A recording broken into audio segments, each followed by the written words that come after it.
Thank you so much. Thank you so much, Speaker sir, for giving me this opportunity.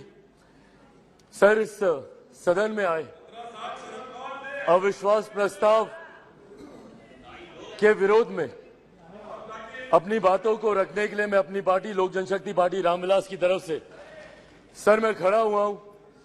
Sir, इस सदन ने कई अविश्वास प्रस्ताव इससे पहले देखे, पर मुझे लगता है ये अपने में एक ऐसा अनोखा अविश्वास प्रस्ताव है जिसमें अविश्वास सरकार के प्रति कम बल्कि विश्वास बढ़ाना अपने इस नए गठबंधन के प्रति ज्यादा प्राथमिकता दी जा रही है। इन लोगों को इस बात को दर्शाना है कि किस तरीके से ये गठबंधन इनके साथ है, जिस गठबंधन को बनाने का ये लोग एक लंबे समय से ये लोग प्रयास कर रहे हैं।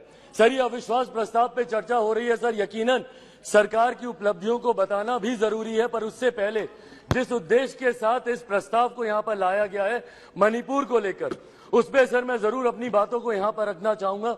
सर, पिछले 3 दिन से बहस चल रही है और इन 3 दिनों में सर सिर्फ दोषारोपण ही किया गया है।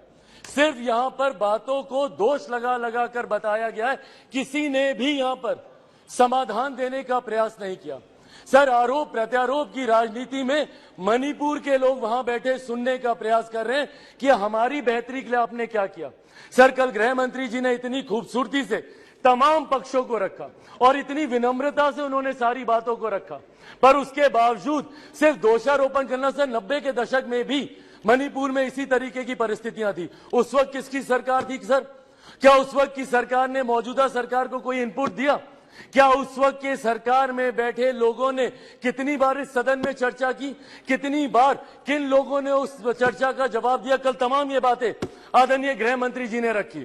सर, ये लोग गए थे मणिपुर, बहुत अच्छी बात है, जाना चाहिए ये, पर सर ये कलेक्टिव रिस्पॉन्सिबिलिटी होनी चाहिए, सेलेक्टिव रिस्पॉन्सिबिलिटी नहीं। सर, जो लोग मणिपुर गए थे यही लोग सर बिहार भी गए थे।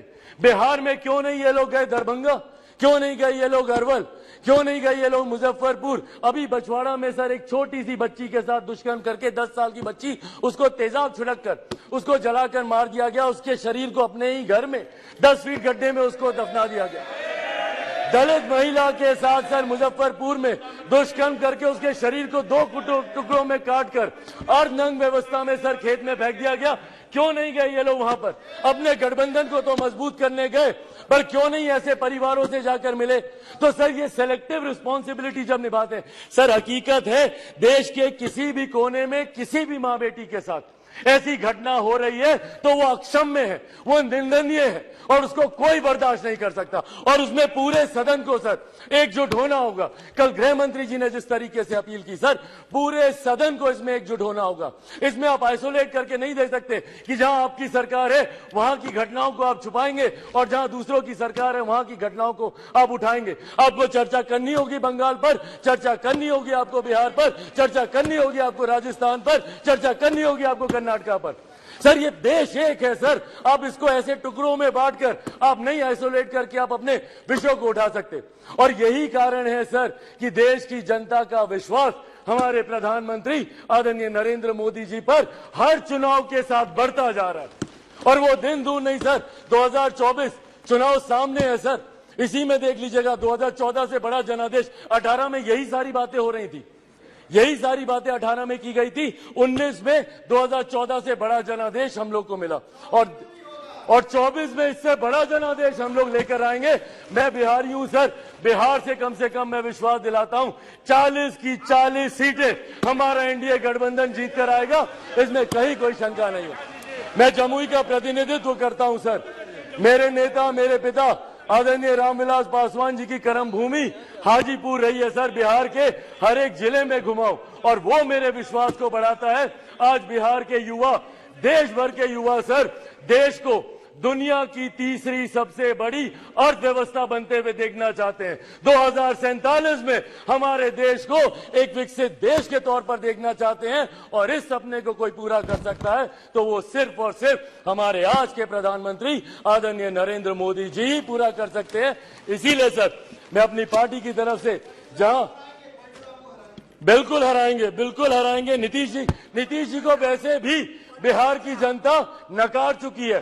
2020 के परिणाम दिखाते हैं, तीसरे नंबर की पार्टी बन गए, आधे से ज्यादा प्रत्याशी उनके चुनाव हार गए। तो जिनको बिहार की जनता ने रिजेक्ट कर दिया, देश की जनता उनको कैसे अपनाएगी, ये बहुत बड़ा सपना दिन में ये देख रहे हैं। इसी के साथ साथ मैं इस सदन में आए इस अविश्वास प्रस्ताव के विरोध में अपनी बातों को रखते हुए लोक जनशक्ति पार्टी रामविलास पूर्ण समर्थन हमारी एनडीए की सरकार, हमारे मौजूदा प्रधानमंत्री आदरणीय नरेंद्र मोदी जी को देती है। बहुत बहुत धन्यवाद सर। लॉकेट